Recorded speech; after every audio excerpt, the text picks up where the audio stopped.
Very excited to have you here today. So Aviral is an assistant professor in the computer science and machine learning departments at Carnegie Mellon University, and also a researcher at Google DeepMind, where he works on reinforcement learning for Gemini foundation models. He finished his PhD at UC Berkeley, advised by Sergey Levin in 2023. And he's also most famous for creating the CQL reinforcement learning algorithm. His lab at CMU, the AI and reinforcement learning lab, is interested in a broad range of topics ranging from core reinforcement learning algorithms to scaling RL methods to foundation models to real robots.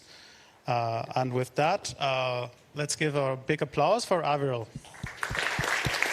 Yeah, thanks for the introduction and thanks for having me. It's nice to see that there's a class on robot learning, which is just so many guest lectures in the class. I looked up the schedule, so that's quite nice to see. Okay, so today I'll talk a little bit about some of the work we've been doing in my lab at CMU on sort of things involving robot learning, but kind of thinking about this problem from perhaps a slightly different angle to what people think about this right now. So you probably know there's a lot of work on like how on scaling data, scaling models and robot learning and so on. But in my lab, we work a lot on LLMs as well. So we work on like LLMs, we work on fundamental RL algorithms and so on. And like, I do feel like there's like a lot of missing pieces from the LLM recipe that we haven't figured out in robot learning or that have no analog in robot learning right now.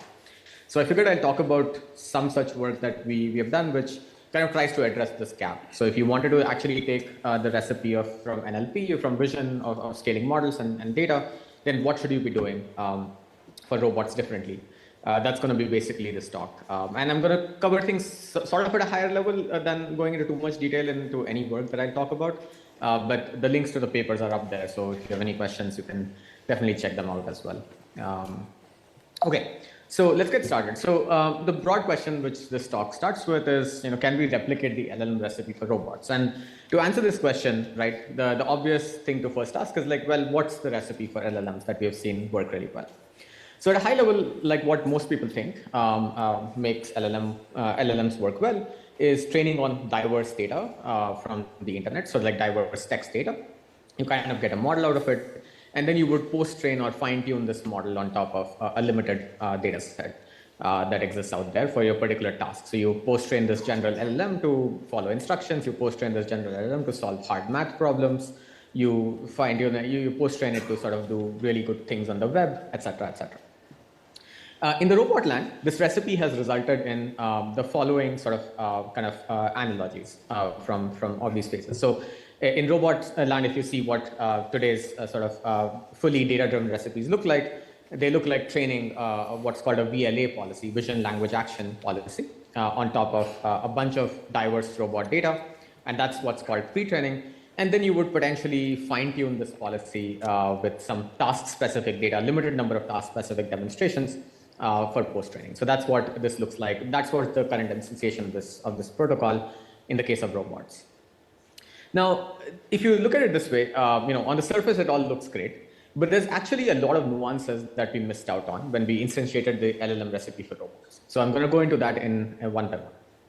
So the first thing that we look at here is the fact that actually for LLMs as well, the recipe is a bit more nuanced. And this nuance is coming up a lot more clearly these days when you see reasoning models. So what is the recipe? The recipe looks like pre-training on some large text corpora as usual. But rather than going right away from pre-training to post-training, you would end up having this phase of what's called mid-training. So you see all these LLMs have sort of these long chains of thought, which are basically the kinds of pieces of text that you don't ever see on the internet, but you imbue into the model from using a phase that's called mid-training in the middle of pre-training and post-training. So you would end up running pre-training, you will end up then imbuing the model with some amount of behaviors that probably are useful for problem solving downstream, which is called mid-training. And it's usually useful for like teaching the model how to search through different potential solutions for a given prompt that you asked it. And after this process, you will end up running post-training, and this post-training is also run via reinforcement learning or RL. In the robot land, there's no analog for this mid-training phase, and also the post-training phase right now is being done with pure fine-tuning on human demonstration data. Beyond that, you'll also be surprised that pre-training right now, in my opinion, the way we do it for robots is kind of not quite correct. And I'll not be talking about that. But today's talk, I'll talk about mid-training and post-training a little bit more in detail. So just to sort of go into this a little bit more concretely, typically the goal of pre-training in the context of language has been to learn from arbitrary data on the internet. It's almost like I'm learning what it means to generate text on the internet. And this model is not technically representing what you can think of as an optimal policy or an optimal distribution over next token's condition on the prefix. But however, in the case of robots, actually, if you look at what pre-training looks like, it usually looks like training the robot to solve multiple possible tasks, multiple possible language instructions, specify those tasks, solve those multiple possible tasks in an optimal manner, because all of the data that we use for robots is an expert data set. And this, in the LLM context, looks a lot more like what's called instruction fine-tuning, or it's a part of post-training as opposed to pre-training. So this already sort of is very different for robots than for LLMs. And there's a question mark as to whether the robot recipe can even work here. I have some thoughts on that, and some of the work that's ongoing in my lab actually touches upon this question. I'll not be talking about this part a lot, but what I talk about is the second two parts today in this talk. So the second part, in mid-training, as I mentioned earlier, the goal of mid-training for LLMs is to imbue them with certain behaviors or skills that can help you improve autonomously during post-training. So this is often referred to as the phase of improving exploration for language, but there's no such phase for robots. And likewise, the post-training part for LLMs is done by autonomous rollouts. So you let an LLM tackle a particular prompt or a problem autonomously. You often make simulators for this process, or you just deploy an LLM in the real world, and you now learn from the feedback that you get in this case. So you kind of like learn useful behaviors by actually interacting with the target environment that you care about.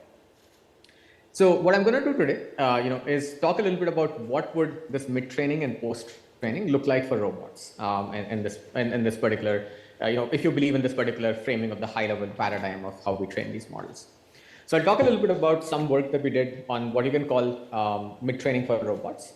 So it's this idea of like actually collecting data a bit differently so that you imbue the model with interesting skills or behaviors such that when you deploy the policy on the robot, it can do really well. And when you do this, you actually see a lot of benefits of mid-training that we see in language models. So if you're familiar with this idea of test time scaling or thinking for longer, you kind of see something similar for robots when you do this.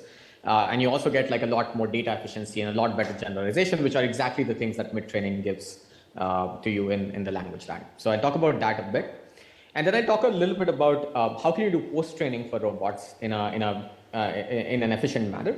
And here we'll talk about how you can deploy off-the-shelf generalist robot policies on a real robot and let them learn from their autonomous data. So we had this algorithm that's called policy-agnostic RL, which is a very simple method, which can help you like just improve your pre-trained robot policy online in a sample efficient manner. And we did get some of the first results for fine-tuning of these general VLAs in the real world using this work. So that's the sort of the rough outline for today's talk. Okay, so let's start with this idea of mid-training. And I'm going to talk a little bit about what exactly I mean by recovery and correction data that you see up here. If you're interested in the paper, the paper sort of citation is listed here. You can just search it up on arXiv and you'll find it. Cool. Okay. So currently, as I mentioned a couple of times already, the current robot data collection protocol for training all of these large generalist policies has been to basically just ask humans to teleoperate the robot to show expert demonstrations on solving some tasks. And you just like collect tons of data like this.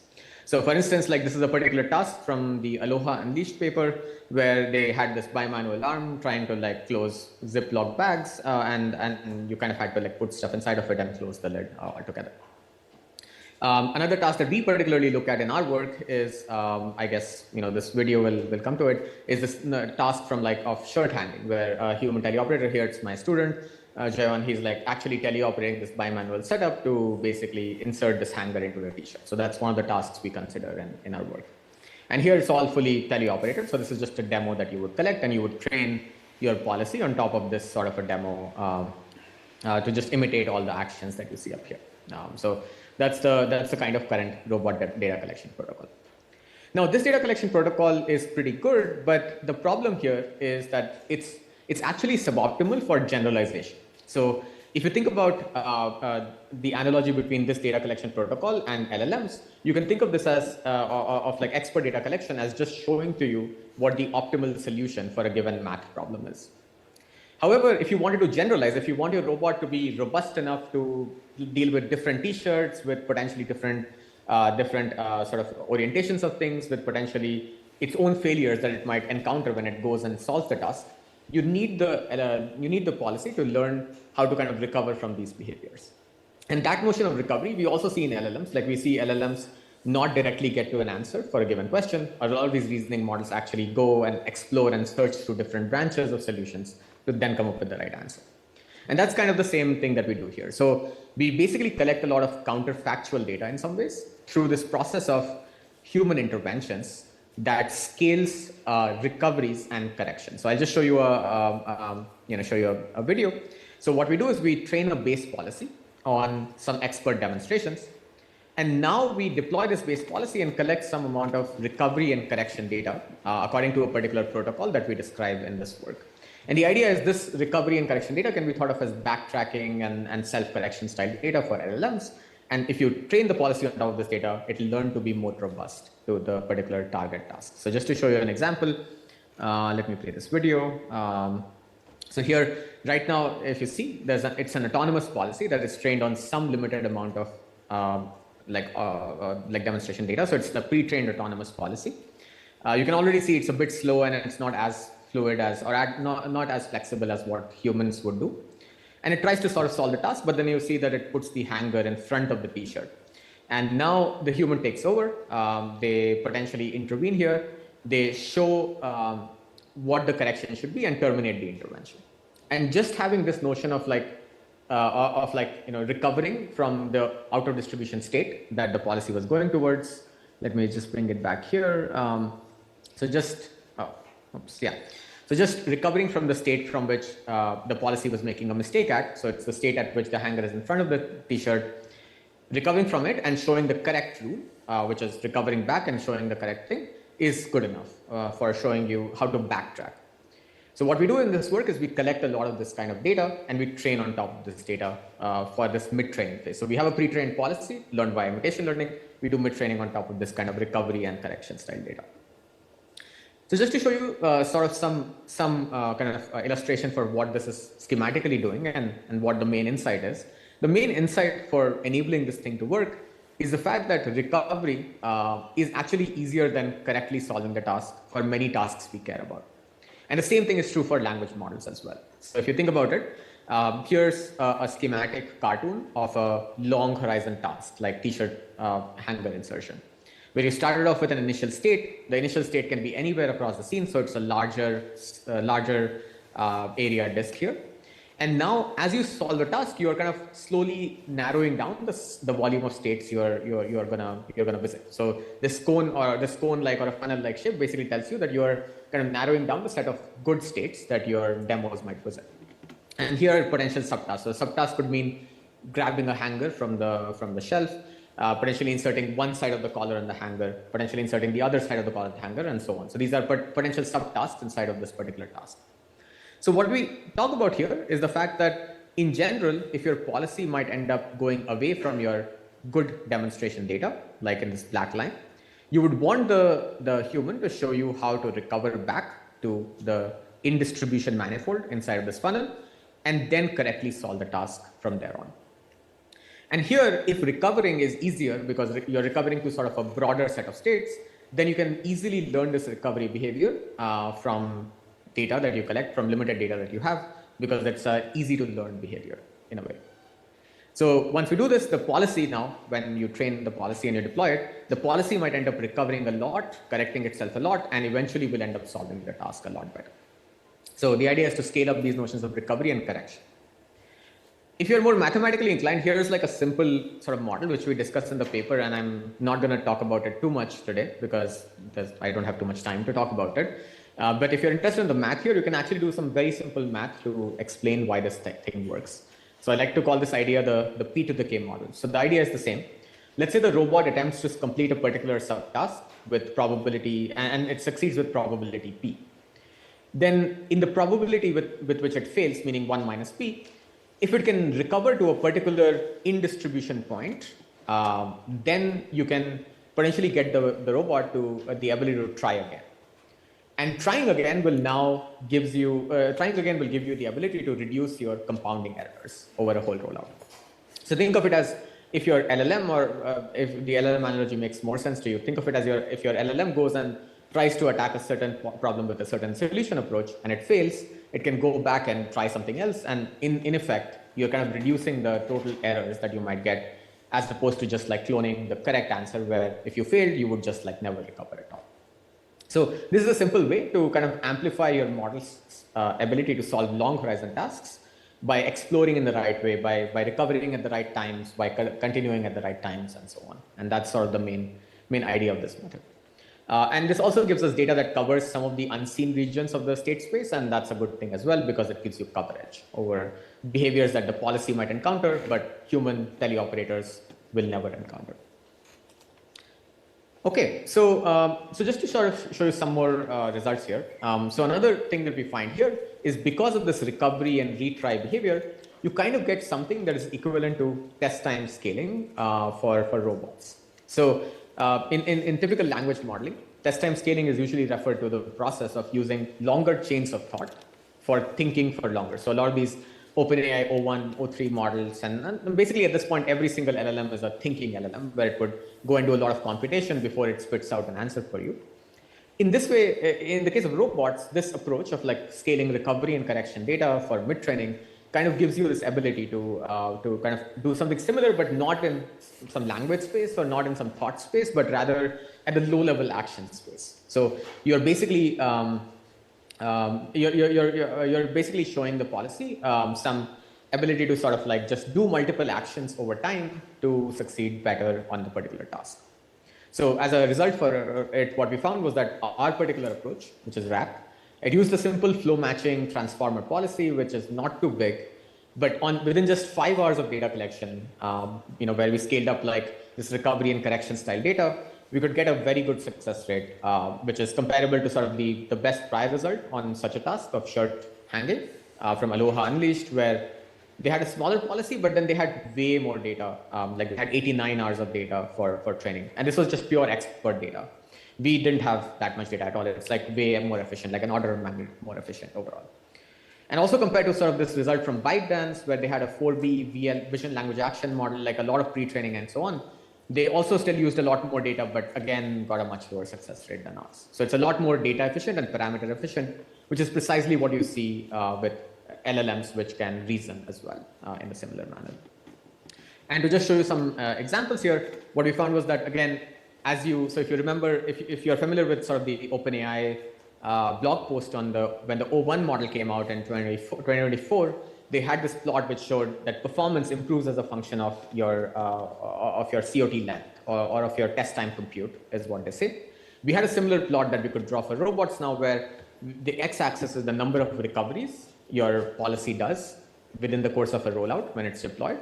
And the y-axis is success rate, which again, you see there's a linear fit on top of it. So it's quite intriguing that you can kind of draw similar analogies from like COT length and RL in language models to sort of robot learning policies. And again, sort of like, but here the length of a COT is replaced by number of recoveries in an episode that you run. So that's sort of the main result here. So let me show you some quick examples. So like, the first policy up top here. So these are three. This is a video. I'll play this video in a second. These are three different types of policies that we compare. So first one is the RAC policy, or this recovery and correction style policy trained on recovery and correction style data.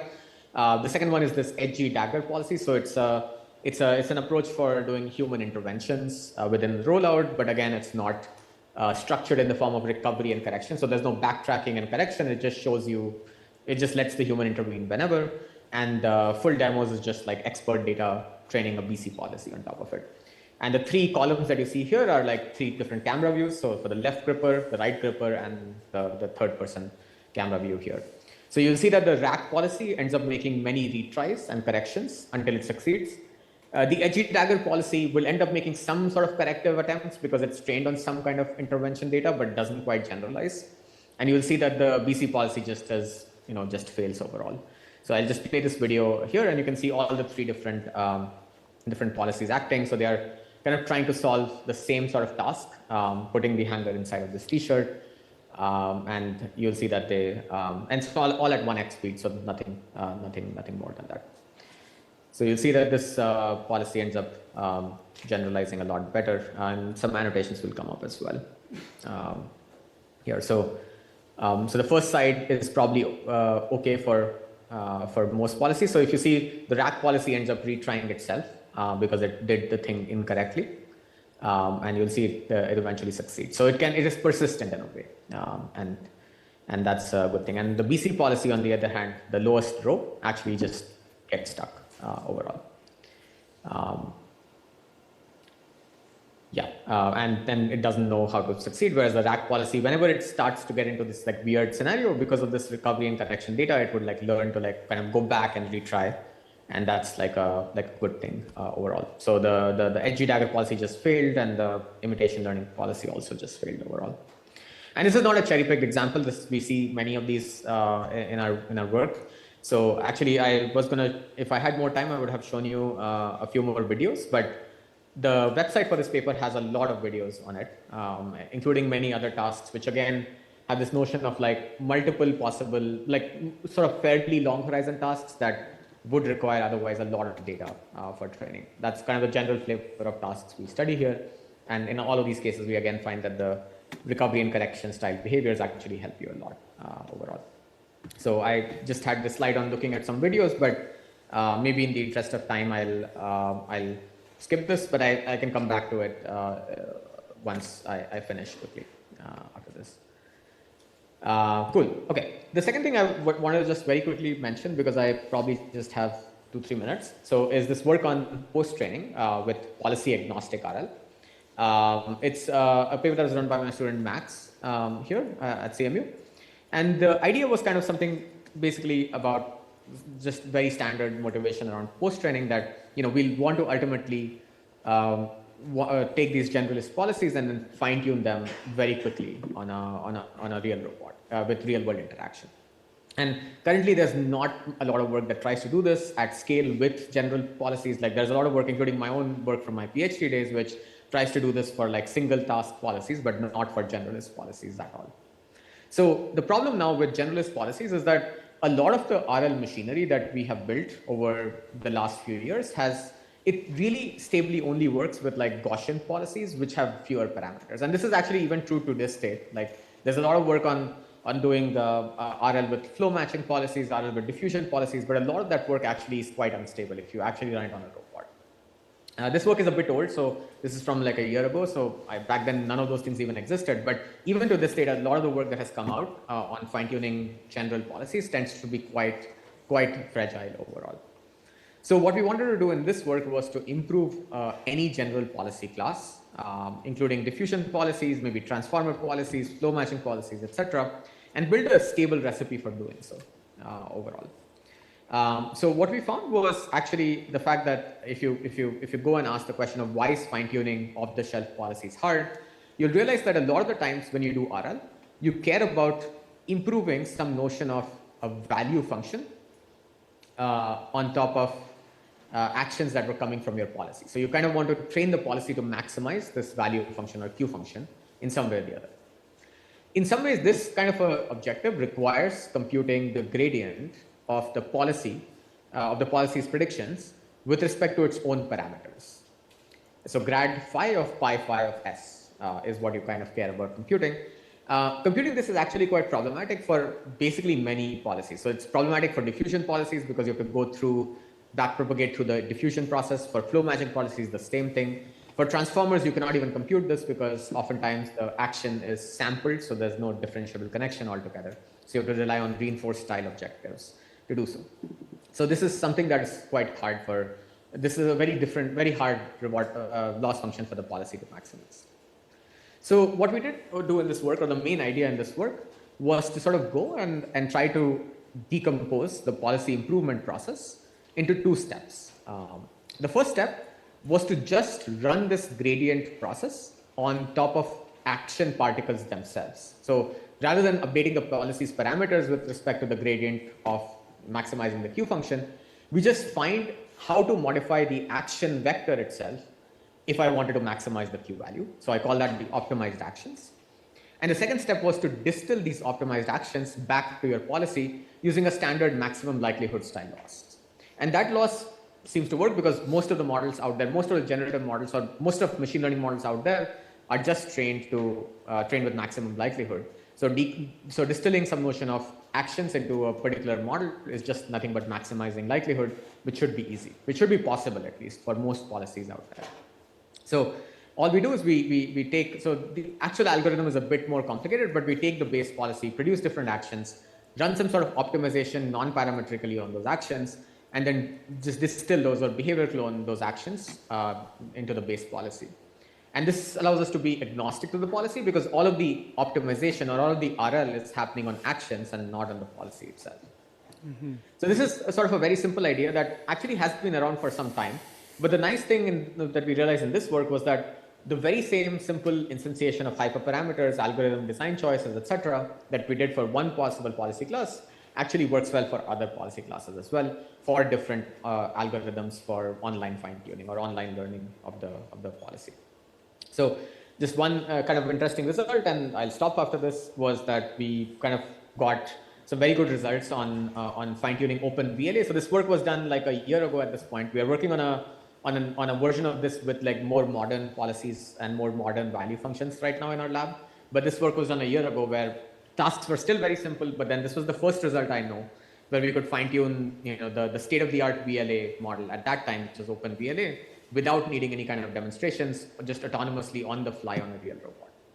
And this was done in 40 minutes only, and that was quite good because 40 minutes of online hours is quite easy with like a terrible robot like a Widow X on here that you see. Now robots are obviously much better, and also like VLAs are much better. So this number can be probably reduced down to 10 minutes if you use the right approach.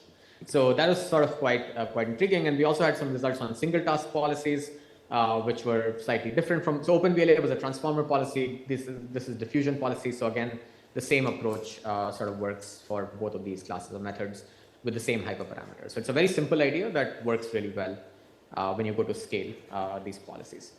So yeah, that's sort of this approach. That's basically what I had. So the main takeaway, if you want to take away from this talk, should be that we should think very carefully about how we take these generalist model training recipes and instantiate them for robots. Pre-training is still a big open question in my mind. I don't think we are doing pre-training correctly right now. But mid-training, meaning data scaling in the right way, and fine-tuning or post-training in the right way, both can take you a long way. So thinking about what learning lessons can be transferred from one to the other can be quite helpful here. Yeah, and I'll stop there. Happy to take any questions. Thanks for listening to my very rushed through talk.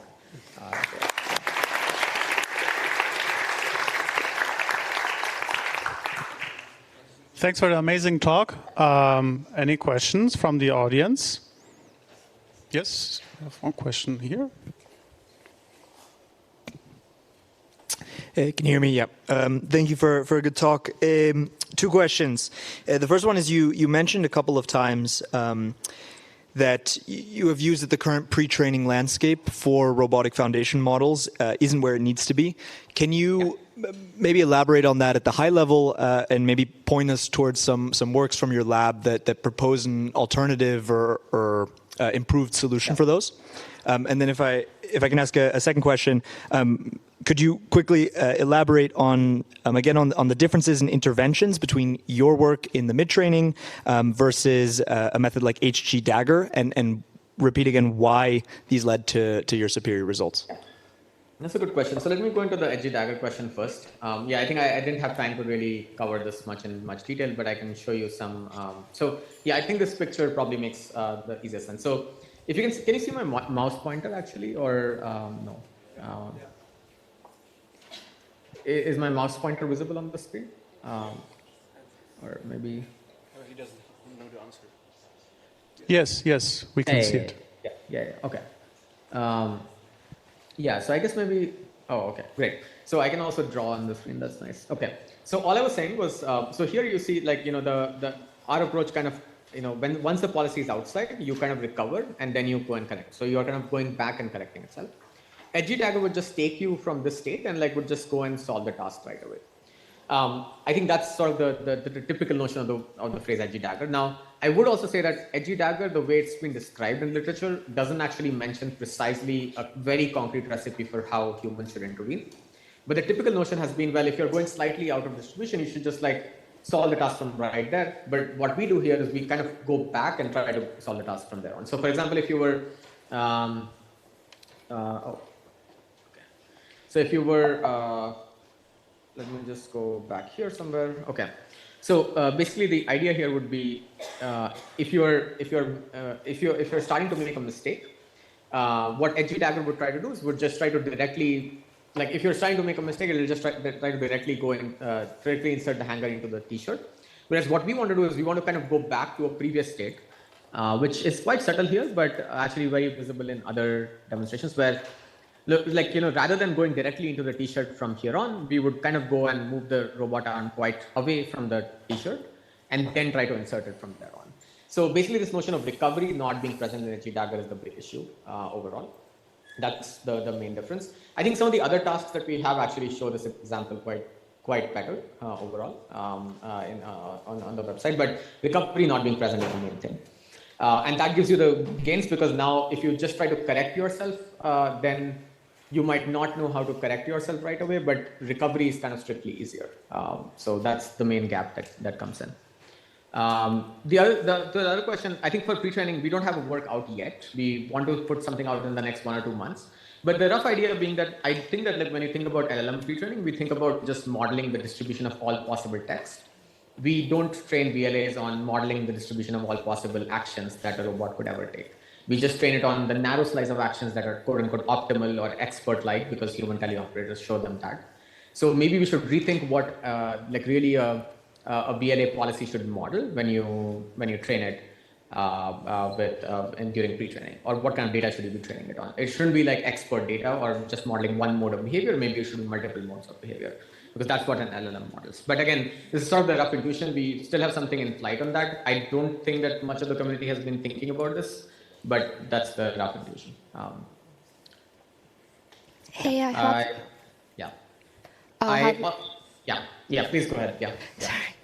I have another quick question. You mentioned that it performs better than a dagger, and I'm just wondering why. Is it because it learns the recovery method itself when the action goes out of distribution, off-policy intervention? And you mentioned backpropagation. How exactly does it actually learn the recovery behavior from you helping it push it back to a previous state, as opposed to dagger?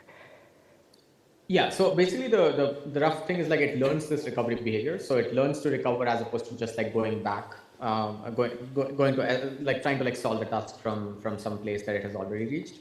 So it does learn the recovery behavior. And the second question, I think I missed what the second part was. Why exactly does this, you mentioned backpropagation at some point, how exactly is this better than basically learning how to get to another state that why exactly is the recovery behavior better than just directly finding a policy that reaches a further state directly from it? That's a great question. I think the reason why that happens is because the volume of states that you can recover to is often a lot higher for most natural robotic tasks than the volume of states that you see from there on. So imagine this, for example, so I guess you can actually show this theoretically as well. So if you, let's say, go to an OD state, trying to come back to the manifold of good states, which is shown by this funnel, is actually harder because there's very few states from there on that are still valid states for the task.